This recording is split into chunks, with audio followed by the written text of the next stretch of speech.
Hello everyone, welcome to the eve of match briefing from New Zealand before the semi-final against Argentina tomorrow. We've got on the top table Damian McKenzie, head coach Ian Foster, and Anton Leonard Brown. We'll go straight to the first question.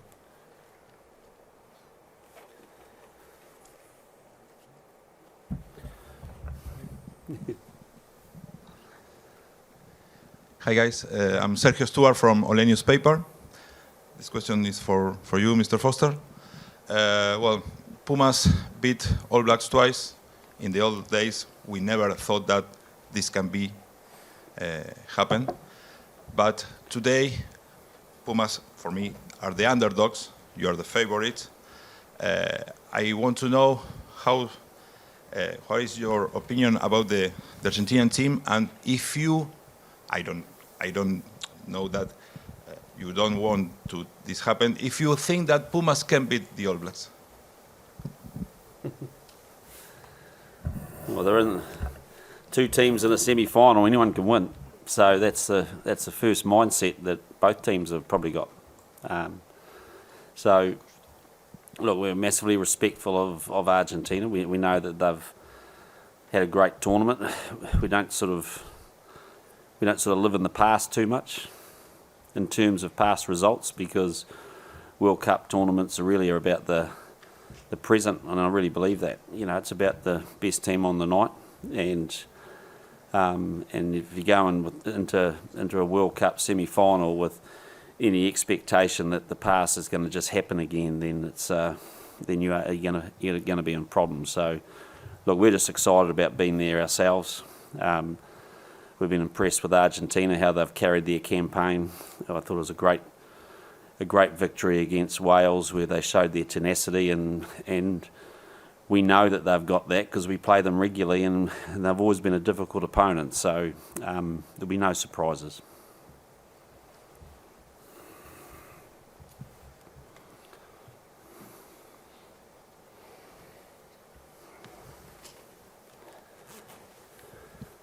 Thank you. Question for Anton.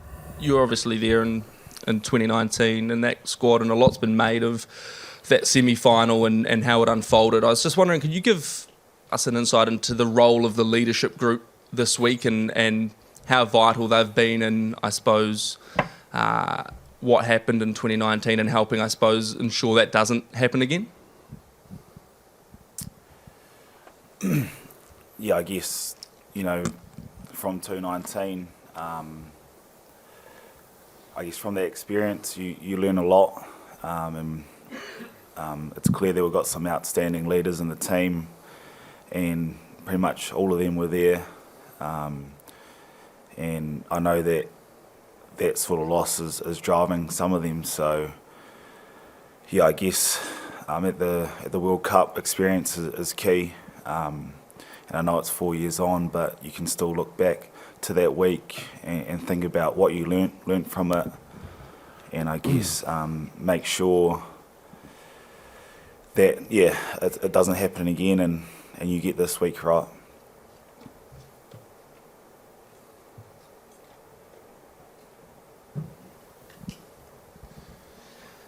For coach, please, Pierrick for Varmetin. With Pablo Matera injury, Facundo Isa came back in the team for Argentina, and the game plan changed a bit. Why is Facundo Isa a danger in your mind? Because he's a good player. He looks fit, powerful, and he brings they've got a lot of damaging ball carriers, and he's probably at the top of the tree. So pretty simple. He's a good player.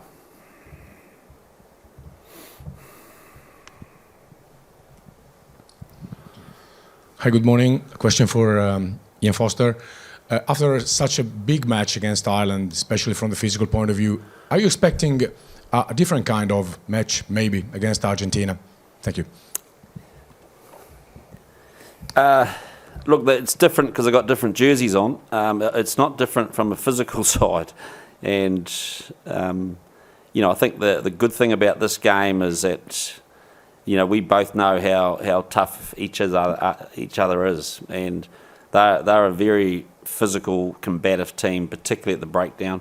and particularly the way that they tackle. And so, you look at the likes of Kremer, and he's had a great tournament. And so it's a little bit of the same from what we had in the quarterfinal. And so, we're not going in with any different mindset in that space. And so the moral of the story is that it's a semi-final. We're playing a team that's that we know will scrap and fight for every little bit of possession, and we're going to have to be at our best. We'll go in the middle and then in the back. Tēnā tātou. I've just got a pārtai, some questions for Ian Foster. Given the yellow cards in the last match, how important is the discipline in the next match, and how do you prepare for that? Yeah, nice question. I think it's always critical. We were disappointed with one thing we didn't want to do against Ireland is get yellow cards, and we got 2 of them, and one we felt was pretty debatable, and one was fair enough in the circumstances. So, but again, it's a constant. You've just got to really work hard at that. I think our discipline and accuracy has improved consistently through this tournament, and I felt that we had a really disciplined performance again against Ireland. And so I know we had a couple of yellow cards, but for a majority of that game, I felt we actually were very much in control of how everything we did. So we just got to take the confidence from that and expand it out a few more minutes.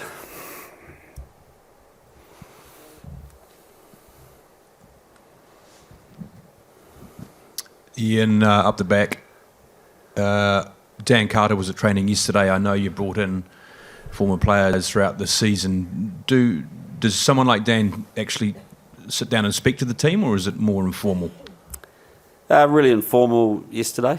It was just, I know he touched base with a few players, but it's really about having him there.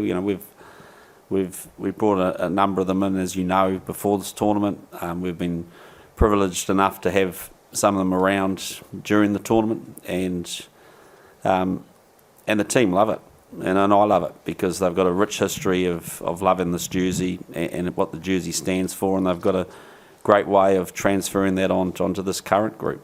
And often it's not done with words. Sometimes it's just about being there. We couldn't get too close to Dan because he had a nice cream French jacket on that meant none of us could hug him because we were all dirty, so he was pretty protective about getting that dirty too. So we kept our distance, but no, it was great having him in.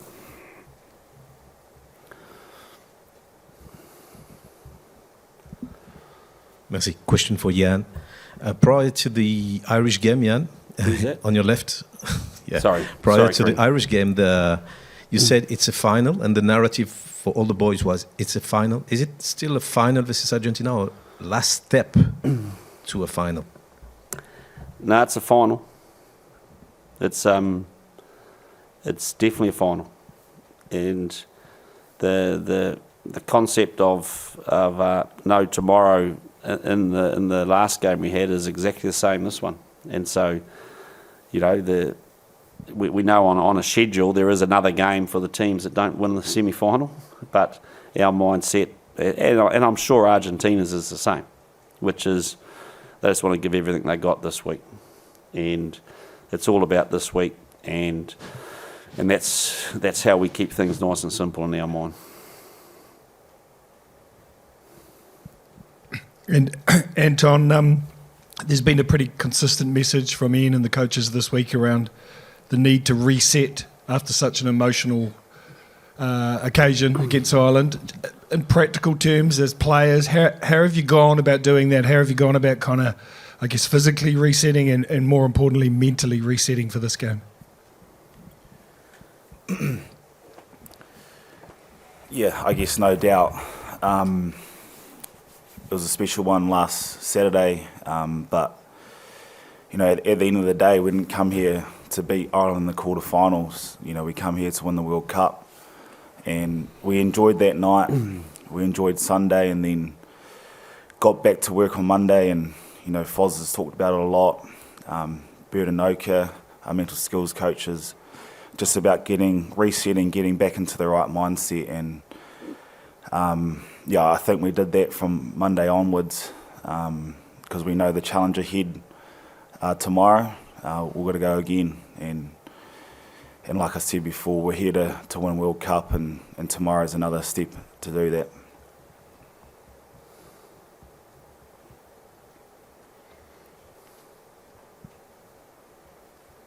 In the middle, please.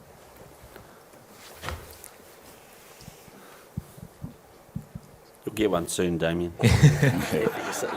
But not this time. Ian, there's been a lot of talk about 2019 fueling some of the players that were there, but what's been your message over the last week and leading into this week to the players that are at their first World Cup and about what knockout rugby is all about at a World Cup?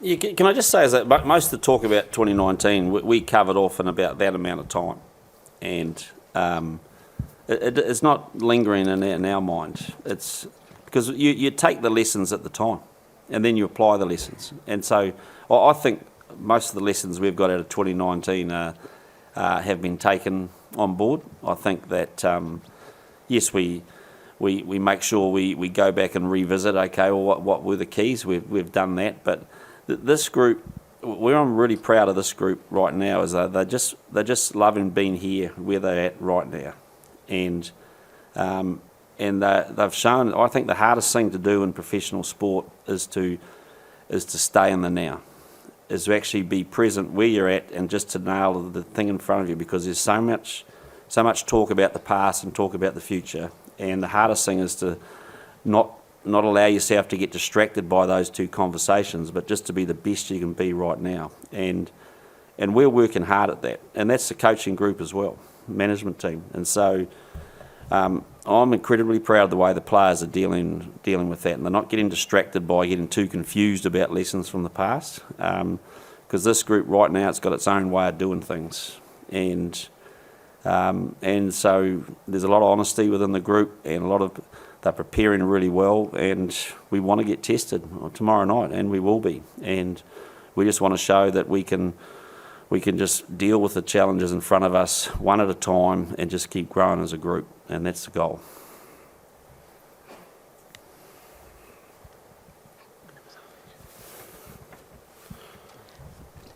Damien, your luck's in. Can you be kind enough, please, to elaborate just in the comments Ian made about Dan Carter joining training and what input he had with you, and also further to that, just how pulsating it was for you also when you're on the bench last week and you didn't quite get on the field? Yeah, I think Foz mentioned, obviously we've had them in throughout the year, and obviously they've had a little bit to do with, I guess, things we've done throughout the year. And I think the big thing is just their presence throughout their environment, especially with Desi. He's helped us a lot, particularly us kickers throughout the year. But yeah, I think it's just their presence being there, and obviously they've got a lot of experience and they're legends of the All Blacks jersey. So just to have them in and about the environment is great. Then obviously the role on the bench last weekend, it was pretty nerve-wracking to say the least. But obviously, yeah, my role as a bench player is to come on and make an impact when I can, and whenever I'm required to do that, I'll do that. And last weekend, obviously, my role was on the bench, didn't get on, but that's, as a team, you do what you need to do for the team, whether it's on the field or off the field. So, yeah, if I get an opportunity this weekend to get on the field, obviously make the most of it. But it's just a great feeling from last weekend. You could definitely show there's a lot of care in that whole for 80 minutes, particularly in that last 5 minutes. So to be a part of that victory, whether you're in the 23 or not, is really exciting.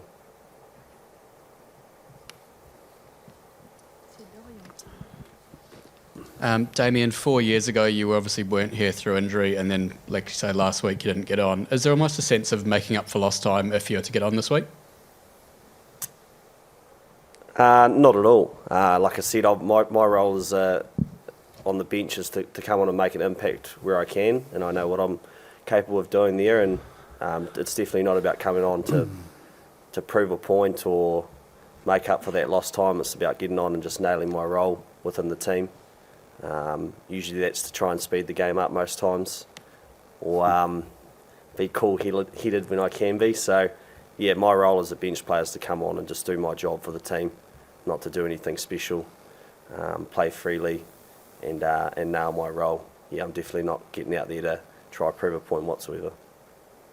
We'll take two last questions in the middle and then on the side. Ka pai. D-Mac, Anton, this question's for both of you. Lots of talk about the crowd disrespecting the haka. What's your thoughts about that? Can you even hear them? And what does the next 24 hours look like for you guys personally if you guys prep for the game? Have you guys got any rituals or anything like that? Yeah, the haka was loud for sure, but I guess we can't control the crowd. They do what they want. For us, it's about just expressing ourselves and through the haka, and I think we did that really well.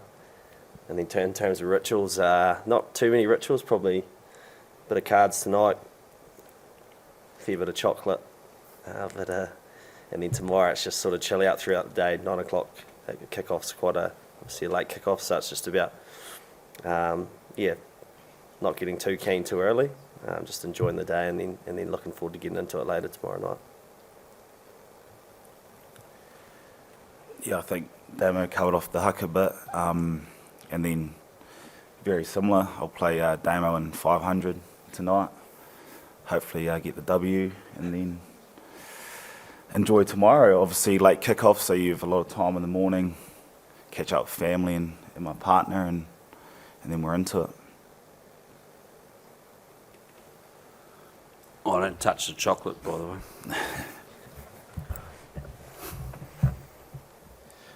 A question for all three, please. How important is the Hardy Savea in the All Black locker, please?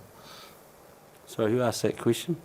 Yes. Okay, thank you. Yeah. How important is Hardy Savea in the locker of All Black?